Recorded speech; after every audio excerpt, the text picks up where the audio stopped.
Okay, and today I would like to actually elaborate a little bit or discuss with you the following question. So if we have some structure, some topological structure of a community, in our case a microbial community, might it be an interaction or a co-occurrence structure, can we conclude on function?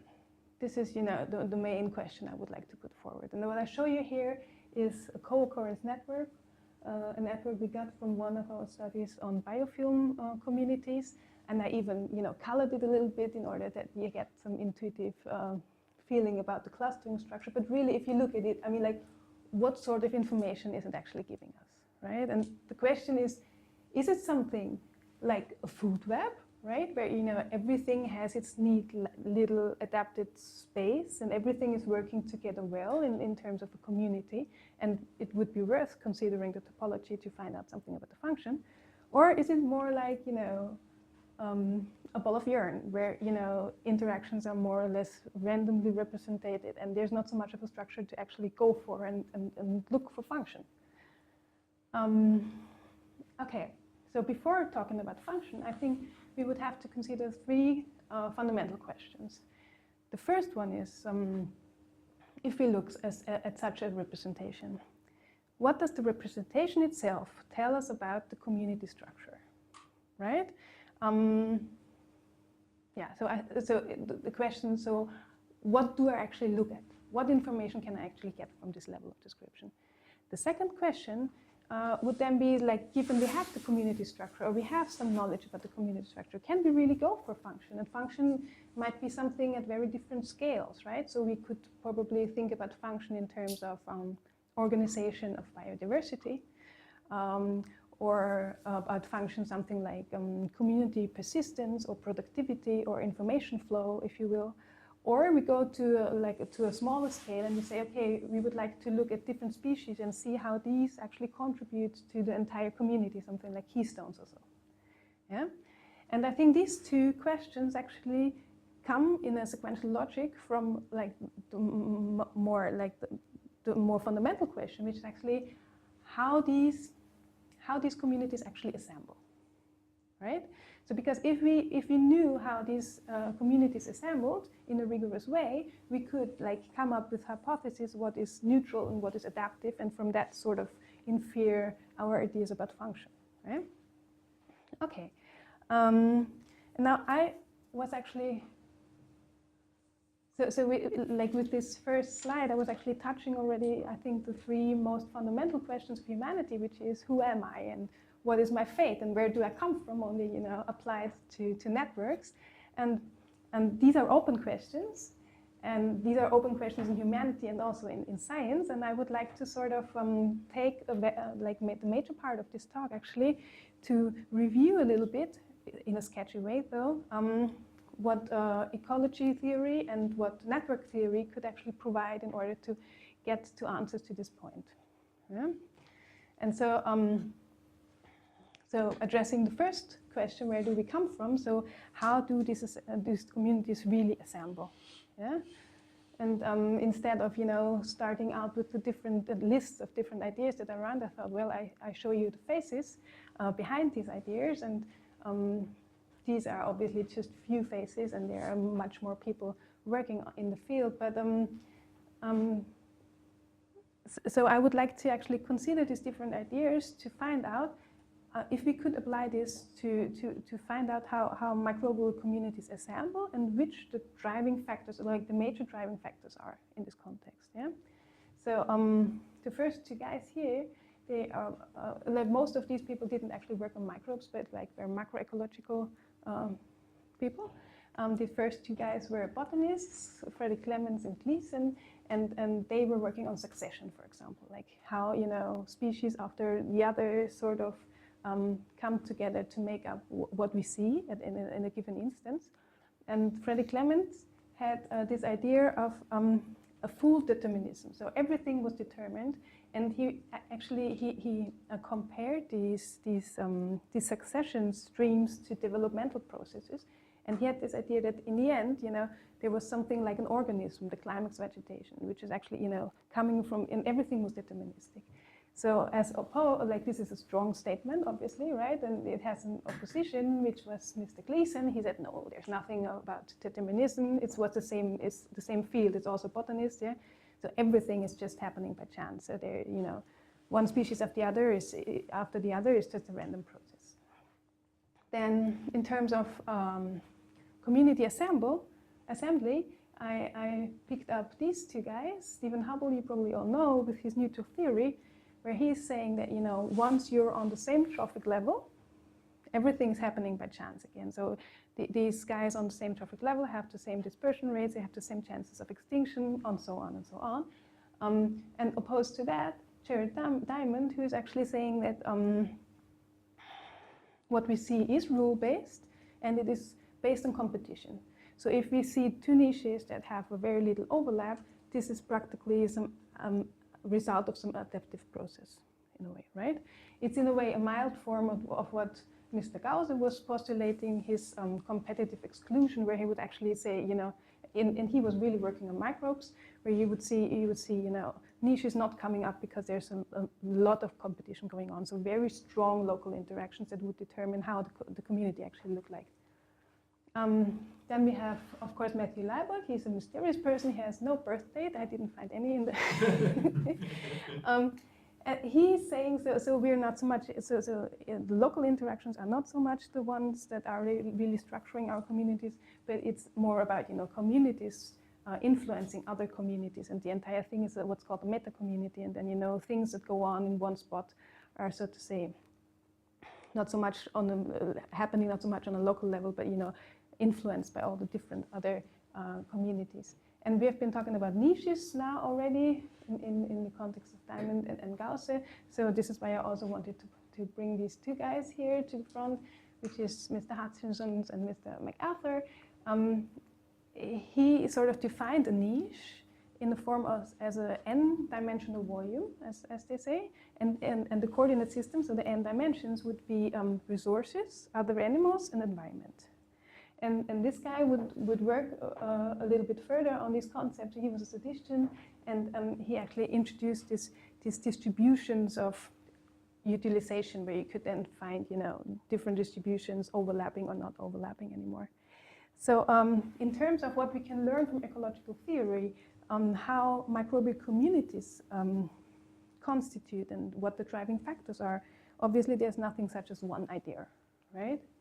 So we have everything from determinism to stochasticity, and we have everything from local, very strong interaction to, not importance of interactions, I would say, right? So, well, this is the state being, so to say. If we then go to network theory, and network theory has been very much concerned with biological networks lately, the last 15 years or so, because what you could see in cellular networks, right, which are provenly evolved in a way, yeah, is recurrent topological structures on these networks, right? You get this famous scale freeness, you get hierarchy, you get modules, you get small worldness, and these are all properties in so to say, pure properties. And for the different networks, you'd have them in different portions in there, right?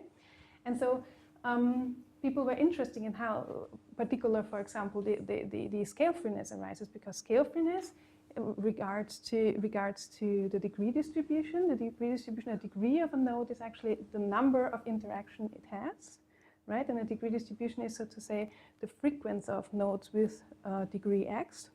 Yeah? The scale freeness was particularly important because people found that it provides some sort of robustness to the entire community. Robustness against blind perturbation. So if you take whatever node you would have, with a great chance, you would have one with little interactions. So, the entire community could go on functioning forever.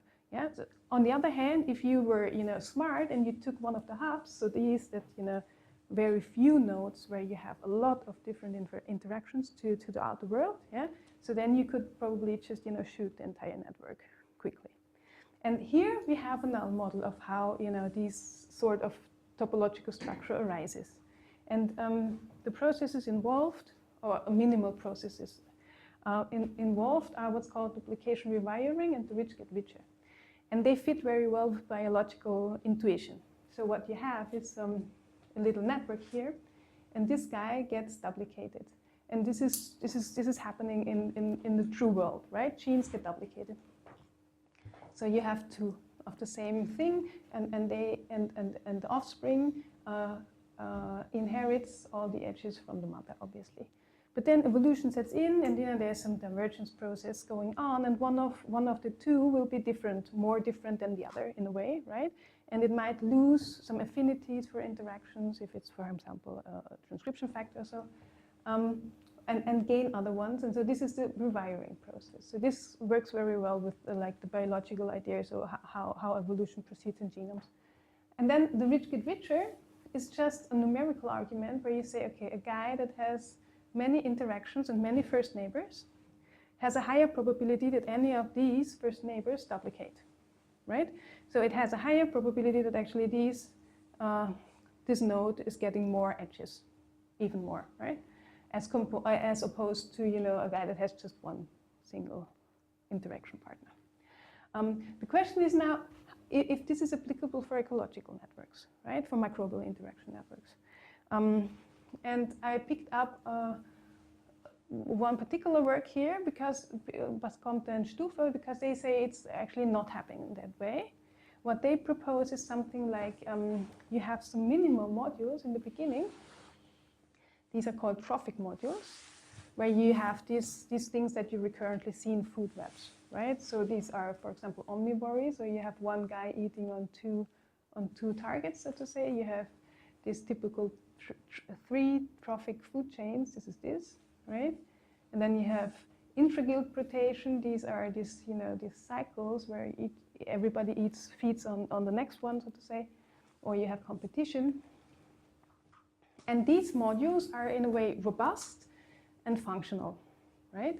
And another work, Eulers and Bascomte showed actually that within these modules you'd have on top coevolutionic convergence of traits, so giving even more confirmation to the functionality of these modules. And what they then propose is that they somehow grow together in fewer steps or in over a larger time scale. But the point here is that they say that the entire community is robust because these single building blocks are robust. So this is the first time where we have a structure-function relationship, and actually it's a function-structure relationship, right? Okay. So this is what we can say about, or this is what's out about, assembly of communities in a way. And now I would like to go on to talk to these, to talk about these other two questions, and they are intermixed in so many ways that this is why I called them the structure-function twins, right? So the question is, what sort of topology do I find, and can I deduce some structure? Can I deduce some function from it? Sorry. And here I would like to go to food webs first. This is a work which is quite old by now from Jennifer Dunny, where she was trying to figure out if this scale freeness craze was also applicable for ecological networks, food webs, right? And what she did was she lined up these 16 different food webs she had and looked at the degree distribution, so statistically, and be aware that this is a log normal plot. So don't get fooled and think this is the power law. This is the power law, actually. And what you see is that this distribution have, so to say, they range over, and this I didn't say until now. She sorted by the overall connectance of the network. So the first ones are very sparse networks, and this is where you still see scale freeness, yeah, in the degree distribution. And then increasingly, the connectance gets bigger. So the connectance is actually the number of edges divided by the species to the square. And what you then see is that the overall structure of the edges is sort of changing. It goes from exponential, so this is an exponential distribution, to even something like a uniform distribution of edges regarding the different nodes. And what you can see here is sort of, the difference between a cellular thing and an open or open community where things can come in and go out, right? So this is an effect we don't have at the cellular level. And so in the beginning, if you're sparse, you might even come up with this robustness for the scale-free distribution of your edges, but then more and more species will enter, and you have to allocate them in a way in this topology somewhere, right? So it's a trade-off between robustness and biodiversity in a way. I don't get it. So how come it's number of trophic interactions on the bottom? So how can there be less trophic interactions on a grassland than there is in a pond? Where's the pond? The grassland, and then there's the pond. Where Wow. at the very bottom? A lake, right? Yeah. The those pond. Are aquatic. Those are like freshwater aquatic. I would say that what she means here is really like the amount of biodiversity that is linked into the entire network. But what in trophic link is a plant herbivore? Two plants are not a trophic link, right? It's only Plants to plants should not be trophic links. only plants herbivores. Yeah. So it's just species diversity that also is on the x-axis. Yes, like in a way it is on this axis, right? And what you, So it's not trophic levels, but trophic links. The more species, the more links. exactly, Yeah. exactly. That's impossible. It's not just the There's no degree way. distribution. No, it is. It is the degree distribution in a log normal way to say it. But then it's sorted by the connectance of the entire system. So what you're saying is that you cannot imagine that in a grassland you have a sparser trophic structure than in a pond. It depends on the grassland. Yeah, I- it's poor grassland. It's poor. It's a species poor grassland, I guess. I think the Sorry, grassland might there's be no some way that you can have a microscopic pond organism. that's going to be Pond more is- diverse than this grassland is. Just No, not. I think you're thinking of the wrong level. Or that grassland, I think that has macroscopic organisms, beetles and stuff. It's not microbial. I don't care. It's like it's still going to be. You're going to have more little plants. There's no way. I cannot comment That's on this. fine, We can yeah. look it up, okay? So Okay, to find out that's- what the typical things here are. Well, the point I wanted to Yeah. make is obviously that you have some Just issues different with the topology because of the biodiversity you have to sort of incorporate. Yeah. Stefanie, I have a question. Yeah. Here. What is robustness here? The robustness that I mean is actually the one that is provided by the scale freeness, so this blind perturbation type of robustness.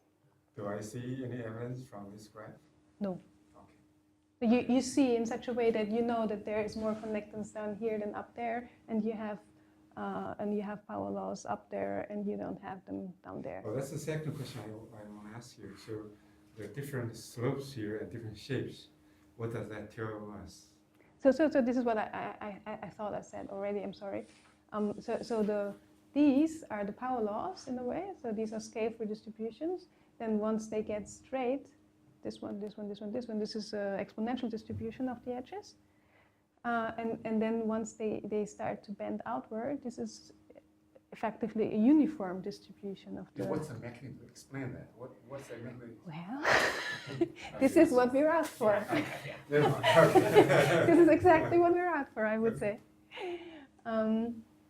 Okay, and then if we look a little bit more into detail from these overall statistical degree distributions, which are a little bit boring anyways, people found, for different sorts of interactions, so for mutualists or for antagonists, different way of how to structure the topology of these interactions, right? So for nested, for mutualistic networks, you would get this nestedness, as they call it. So basically, this is a sequence of where you have specialist, generalist, specialist, or few interactions, many interactions, few interactions. So this is nestedness in a way, yeah. And on the other hand, for antagonistic networks, you would see this modularization, this compartmentalization, where you typically have a lot of things going on within the module, competition going on within the module, but then there ain't so many interactions between the module. Both of these structures have been shown to foster coexistence. So in a way, try to hide away the competition and sort of make it as minimal effective as possible. So to say, to be able to incorporate more biodiversity in a way. Yeah? And all of this, large structuring actually leads to the fact that you have, for each node in your interaction network, you have a very specific topological profile, right?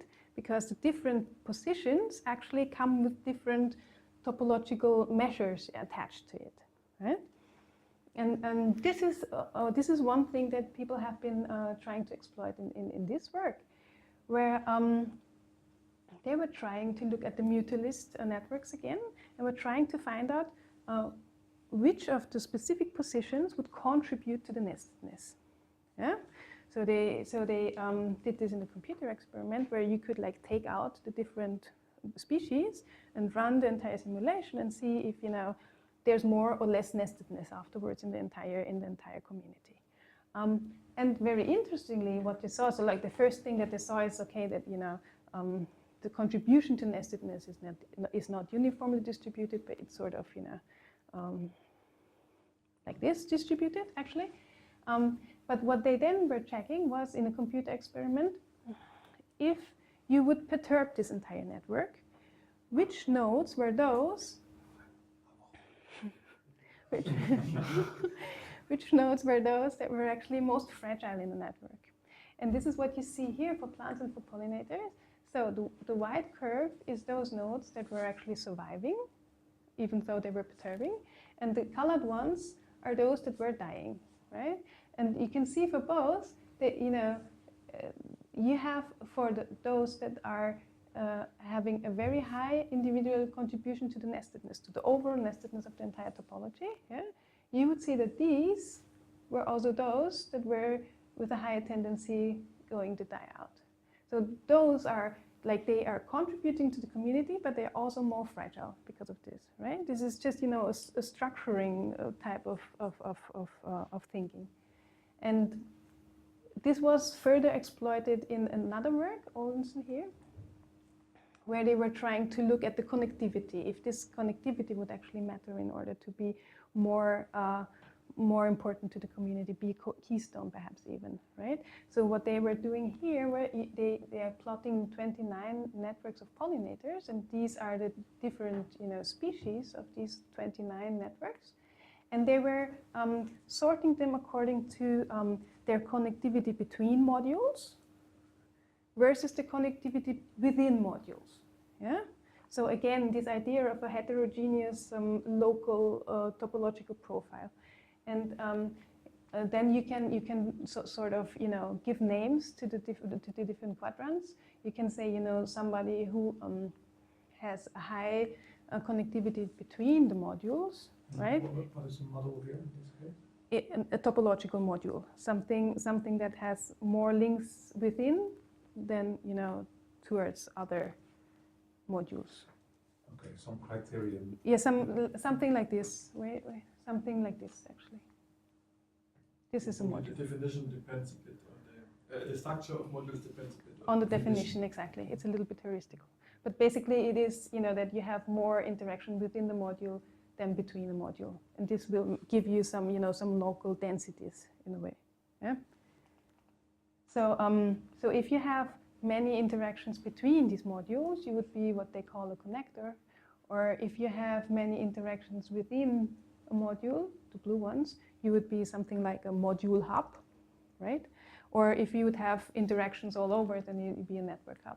Or if you didn't have any interactions, you're just a peripheral species. And then they could come and back this up with the names of the species, and this comes with some intuitive idea about the function of the species. And what they saw were that the connectors were the pollinators and other flying insects. So you needed to really be mobile in a way, right?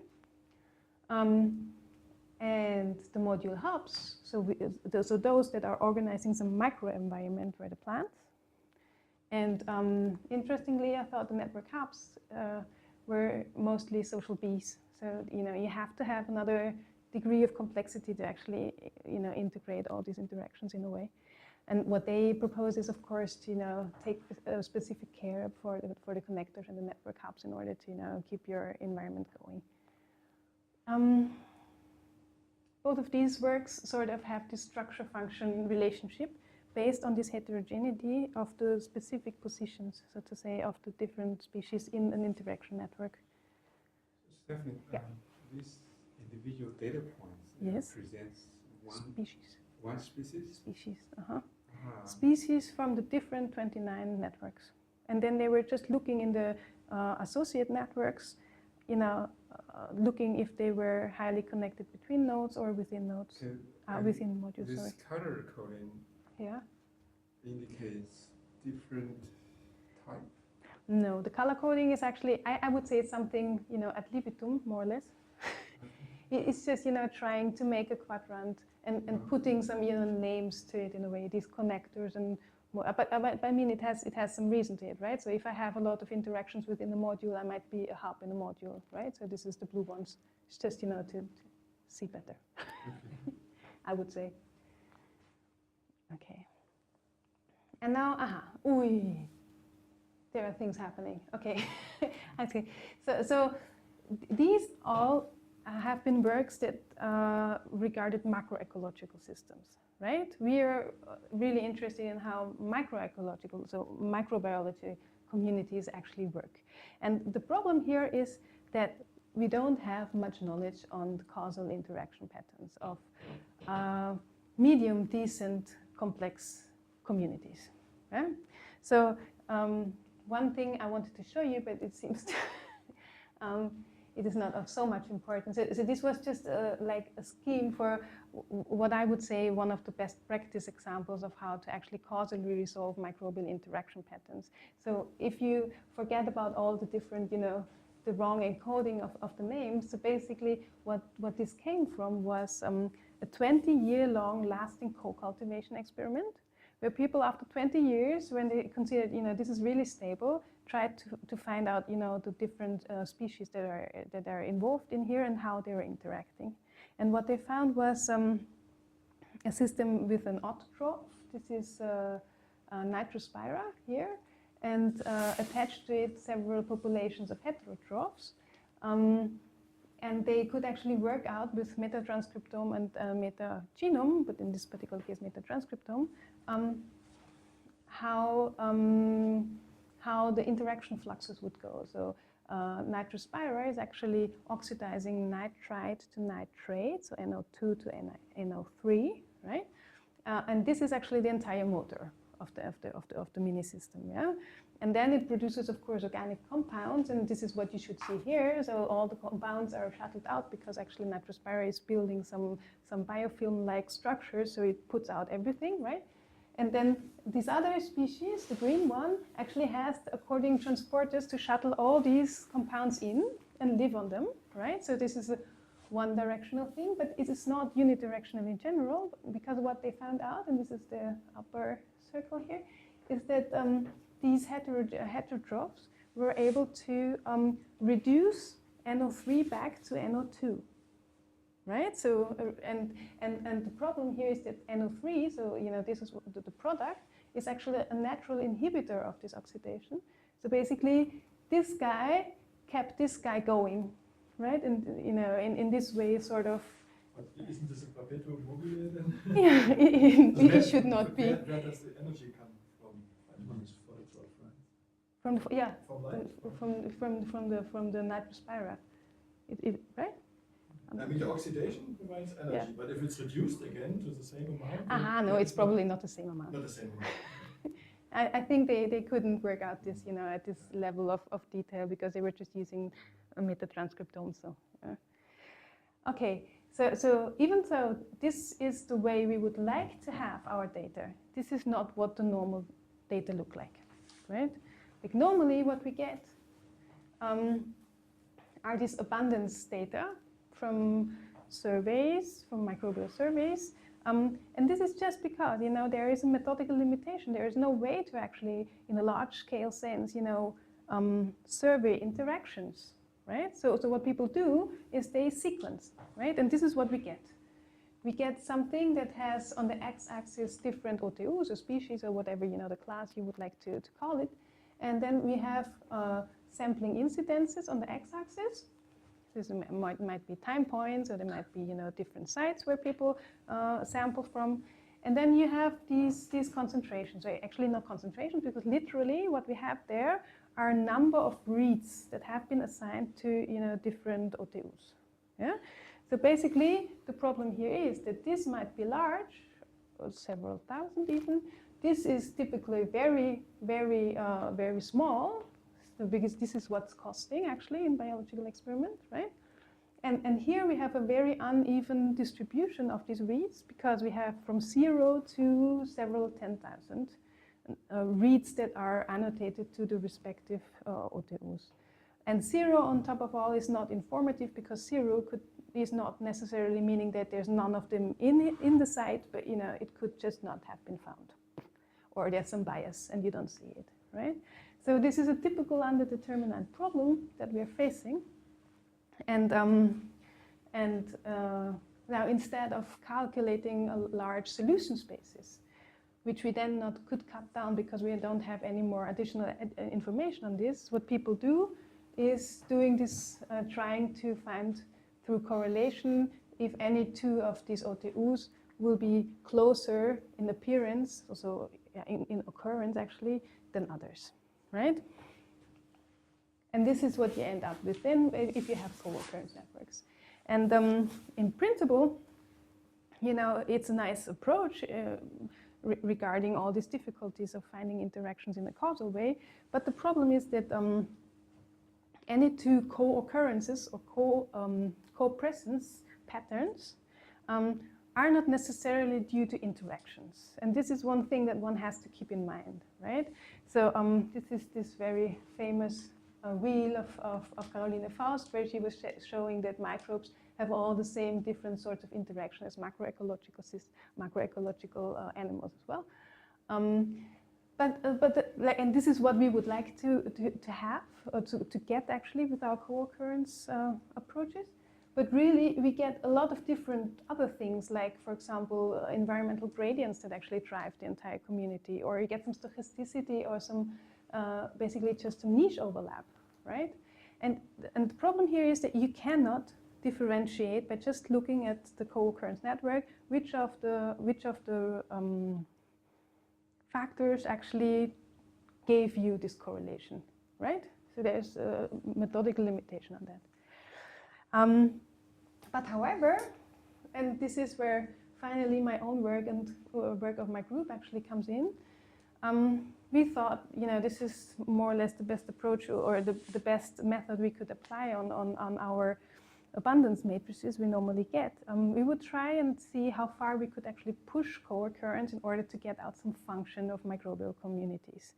And I would like to present here two different studies that we have been engaged in. The first one is an entire computational study, and the other one is a data-driven study. We're trying to apply a co-occurrence to see what's actually coming out. So the first one is predicting keystone species from co-occurrence patterns. And this is actually more or less the second part of the study. Really, the study was meant to evaluate how much of my interaction structure is actually mapped onto the co-occurrence structure. See, what we want to know is this, right? We want to know our causal interaction structure in the microbial community, but we don't have it, right? So the idea was actually to just go ahead and simulate it, right? And so we just set up an interaction matrix, and you can see we have negative interactions, we have positive interactions, and most of the time it's sparse, actually. Use this and understood this as a kind of meta-community, sampled from this and simulated with a generalized Lotka-Volterra model, and just simulated the time evolution of these communities. Okay, so you can imagine now that we have 6 different subsamples, and these are the time courses, and these are the concentration of the different OTUs who are coming up and going down according to the interaction pattern of the specific subsample. Okay, And what we then used was practically, after a while, letting it run for a while in order to get to a potential steady state, we would just take the very last time step, take these abundances, and collect them together, and again have what's normally the abundance matrix, right? So we have abundances for site 1, abundances for site 2, for site 3, and the different OTUs attached to it. And now we have like a regular abundance matrix, and what we did then is to do standard co-occurrence analysis, and what we got out was something like this then, and now we were in the position to actually compare how many of the edges would be transferred, can we transfer positive and negative interactions accordingly, stuff like this, right? And that there was a large methodological part where we were trying to, give back best practices on how, capture most of the interaction structure. And like summaries, actually, it is not as bad as people would expect it to be, right? But what this framework also gave us was the possibility to check for keystone species. And by keystone species, I mean this definition: the keystone exerts a disproportionately large effect on the ecosystem relative to its abundance. This means if I take the keystone away, the entire, like more other species will go extinct in my network. If I take one node away, others will also go away. Yeah? And we could test this because we had these interaction networks, right? So we could test it. We could make the simulation for the entire network, and then we took out one, made the simulation again, and counted literally how many other nodes would go or would not show up in a way in abundance, right? And do this for all of the nodes. And by this, we could actually define something as a keystoneness, right? A gradual property of influencing the community. And we wanted then to look, like being a good keystone, what does it mean? How does it look like actually at the network level? How do the interactions look like? Or can we find some recurrent topological patterns that will actually tell us that one is a keystone or one is not a good keystone? And the first thing was to look at the direct interactions and the signs of the direct interactions. So why am I a keystone in a way, right? And it turned out, and this is this middle thing, we were using different topologies for the networks, but they're not so important here, I would say. It turned out like the direct interactions are always positive, and this is a straightforward thing, right? Because if I support you, and if I go away, you might have difficult also. Huh? But then it turned out that these direct interactions really weren't the key point of why a keystone was a good keystone. If you go to this plot, where we plot the keystoneness on the x-axis, and the species that were lost if this keystone was gone, in a way, yeah, you could see that becoming a better keystone did not involve having more direct interactions. So in a way, you would need to have some direct interactions, but you wouldn't need to be a hub to be a good keystone. But what you need to have was a lot of indirect interactions for being a good keystone, right? And an indirect interaction is the one, like I have a direct interaction with you, and you have a friend, it's sitting down here, so I have an indirect interaction with Stefan. Yeah? And if we looked at these, at the signs of these interactions, we could actually see that there was not so much a prevalence for the positive interaction anymore, but we have more or less 50% of negative and positive interactions. And then we have been just discussing this the other day. I would make this intuitively so possible in a way by making this example. So if I hold down a bad guy, you're a bad guy. So if I hold down a bad guy, and if I go away, the bad guy will start, making all the bad things, and then accordingly will, add to my keystoneness, right? Okay, so this. How have you defined the sign of the interactions? Did you look at the loop length? No, we used minimal. We used the minimal path between any two keys, between any two nodes, and then we did it just algebraically. So plus and minus gives minus, plus and plus gives plus, and so on. Okay. Yeah, but it was on the minimal path thing. So there are, of course, very many alternative pathways which we did not consider. Yeah. Okay. And then we were looking at, this is getting late. And then we were looking at if we could find some recurrent topological patterns in the interaction network as well as in the co-occurrence network that would tell us that something is a better keystone or a less good keystone. And so we were looking at degree because people were suggesting, hubs need to be good keystones. We were looking at some centrality measures. These are most often taken to actually describe how well a community is held together. And then we're looking at transitivity or clustering. And very interestingly, in the interaction network, so in the real causal interaction network, we could not see any trends. So these are the different topological, the different topologies, just as these four here again, right? So we could not see any trends across keystones. So being a good keystone didn't mean anything in terms of the degree at the interaction network. But most interestingly, we could see trends at the co-occurrence level. And even though we can discuss the individual trends, what I think is the explanation here is that if you are a keystone, you actually need some dynamics to implement being a keystone.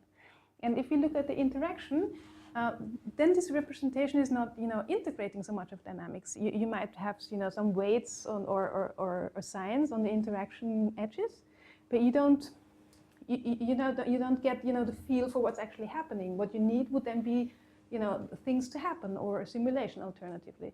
And then if you then looked at the distributions in a way, then you would see what you were ought to see, right? And this is what you see in the co-occurrence. So very interestingly, I thought, so you can, we would like to test this and we will see if this is really true, but I think it has some good preliminary chances to be actually true. And then I would like to close this computational study and talk a little bit about a data-driven study we have been engaged, where we also try to use co-occurrence networks to say something. We were here investigating biofilm communities in the river system. And we wanted to go beyond this parts list description, right? We wanted to say something about the community and perhaps if the river would imprint something onto the community structure, yeah? And what you see here is the river, it's the River Ips in Austria, and this is the biofilms, and this is confocal laser scanning microscopy. I hope I didn't forget a word in between. It's very difficult. So the blue things are the bacteria, and the red things is actually substrate in algae. So these are the biofilms we're looking at. And the data I was happy to work with was actually coming from this entire river system here. It spans 250 square kilometers. And colleagues have been sampling 114 sites. And they did this within 1 week in the winter time. They were literally scratching down from the stones the biofilms, right? And then these were subjected to sequencing and to standard procedure.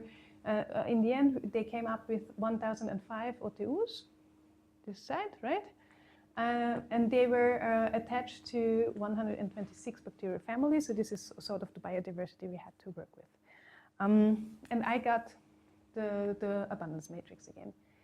Another part of the study was actually that we had a probabilistic hydrological model of the river Ips. So this is, they call it a catchment transporter model that integrates statistical rainfalls events over the entire river system. And what you can use it for is actually to simulate then how the different hydrological parameters behave if it's raining there or if it's raining there or somewhere else, right? And for our aims, we were looking at what is called the CVQ. It's a proxy for perturbance, hydrological perturbance, yeah? And this is the entire river system. You have to imagine that these are the headwaters. So this is where the sources, I don't know, is this the correct word? The sources actually are. And then, more arms come together at confluences and the river is getting larger and larger and larger and larger and larger. And this is where it's actually the largest, right? And you can see that the perturbance, as would be expected in a way, is highest in these headwaters. And it's getting decreasingly high in the larger rivers, right? And since a river itself is scale-free, you have to plot it log-log in order to get something straight here. Yeah? Okay, and then we were making co-occurrence networks, and we made co-occurrence networks from sampling sites with a specific property. So, for example, those that were all headwater sites, and those that were all low water sites, for example. Yeah? And what you can see is just a standard procedure of the normal of co-occurrence inference. What you can see, but just looking at these two different networks, is that you see a topological different appearance. What they have is, the left one is a much larger giant component. So this is the subgraph, the largest subgraph that is connected in a way, right? And on the other hand, this one has a small giant component and many, many different smaller clusters, which are not related to each other. So we have a much higher fragmentation here than we have here. And this is what we then actually were looking for. We're looking at fragmentation patterns from different combination of sites in the river network. And what we got was, these are the two things that I already showed you, that the fragmentation would be smaller for this guy than for this guy, obviously. And we checked with p-values, and then people asked us, are you really, comparing the same things? Are you comparing apple and pears? So this is why we started to do a Jacquard similarity index of the edges that were the same, and this means that it's 3/4 the same. So this is quite a good, actually, comparison between networks. And then we went on, in a sketchy way, to look for confluences. So sites that were upstream of confluences and downstream of confluences. So where you could expect that, if two rivers come together, then you have a step size in your meta community, but also a lot of hydrological perturbance going on. Yeah, and what you could see is that downstream you'd have a higher fragmentation than upstream, and this goes for both of these catchment sizes. And so basically this is the result. So we then said, okay, we don't want this sketchy thing anymore, but we want something more gradual. And I tried to make as many points as possible, still having enough sites to actually come up with a reasonable network, and then checking the fragmentation of these networks against the catchment size.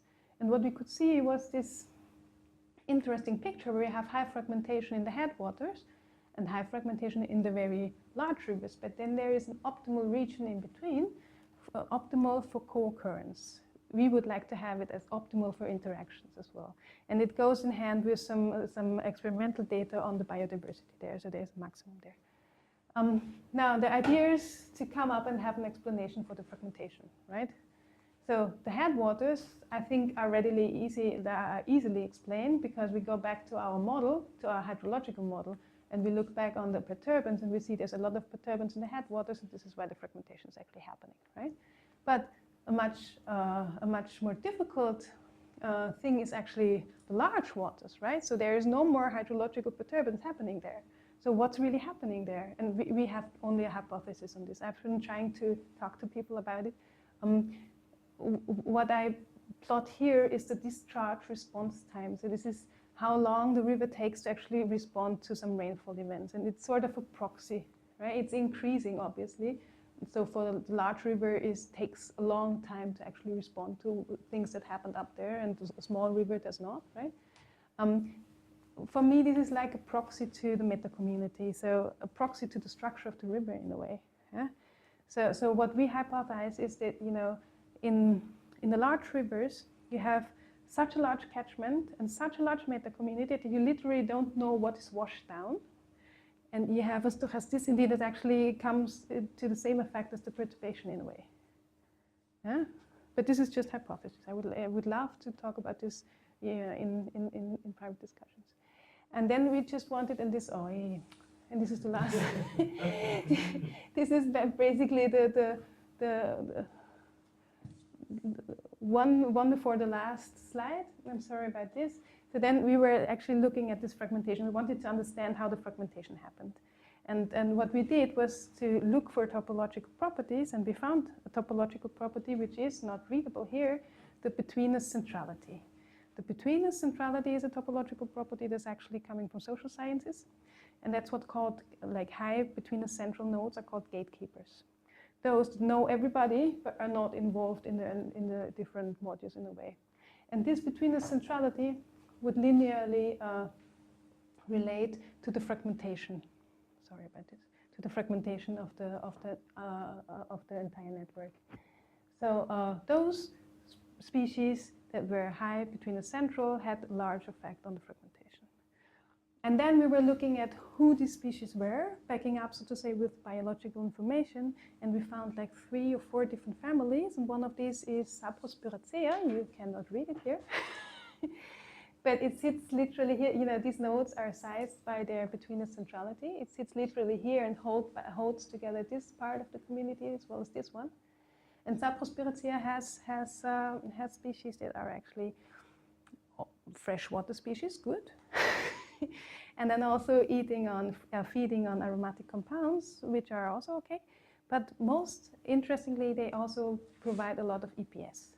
So they provide a lot of extra of polysaccharides to actually form the biofilm structure. And so in that sense, it was really, we were really lucky to find these guys sitting at these, you know, key positions in the community. Okay, so with this I would like to come to my conclusions.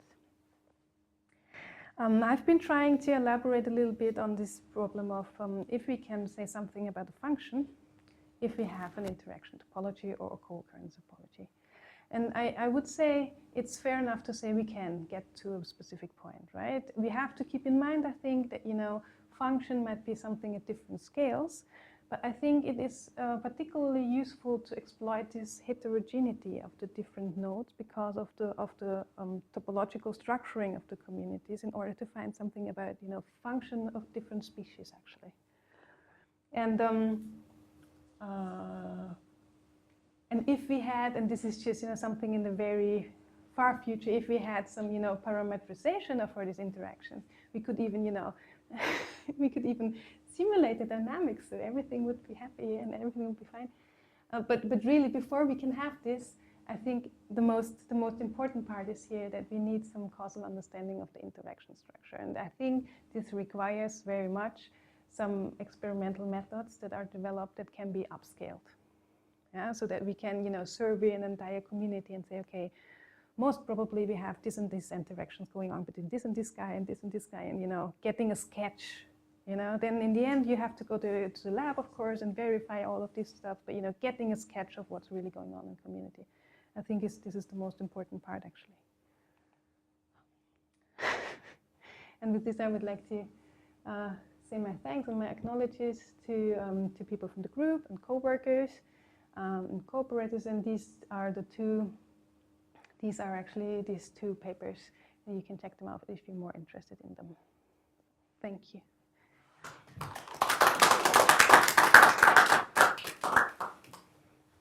Any questions? We should go straight to the beer. I have a question about your modern dynamics.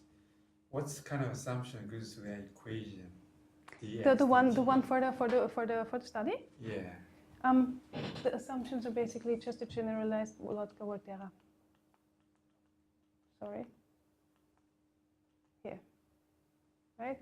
Yeah. So we were playing with the topology of the network, right? We used just random networks, and we used scale-free networks, and we used scale-free networks with modularity in, and, you know, tried to sort of, and small word networks, right? So tried to take in the topology, but then we were just, you know, setting up this matrix, throwing the dice between -1 and 1 for the interaction strength is, and filling it in into this generalized Volterra and just let it run. What's that model? Tells what are it's a very classical model, I would say. It consists of, you know, growth rate by itself, a carrying capacity for each of the different species, which we also threw with dices, right? And it involves interactions with the other species. So whenever you had a negative interaction, this would reduce your abundance, and if you had a positive interaction, it would increase your abundance. You're just like making a large sum on the right-hand side. Well, it's not classical to me. It's really classic. Well, yeah, it depends on yeah. Well, it depends on what you talk about. For the microbial growth simulation, this is not.